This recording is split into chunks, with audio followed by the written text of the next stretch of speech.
Raninagar union BNP কর্তৃক আয়োজিত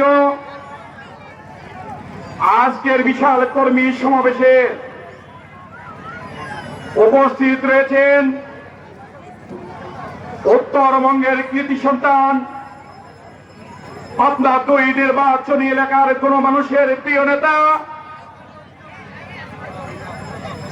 বাংলাদেশ জাতীয়তাবাদী ছাত্র দলের কেন্দ্রীয় সংসদের সাবেক সিনিয়র ভাইস প্রেসিডেন্ট,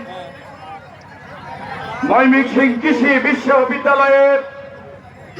বারবার নির্বাচিত সভাপতি, বাংলাদেশ জাতীয়তাবাদী কৃষক দল কেন্দ্রীয় নির্বাহী কমিটির সম্মানিত সুযোগ্য সভাপতি, জননন্দিত জননেতা, আমাদের অত্যন্ত শ্রদ্ধাভাজন ব্যক্তিত্ব জ্বলন্ত কৃষিবিদ হাসান জাফির তুহিন ভাই মঞ্চে উপস্থিত রয়েছেন।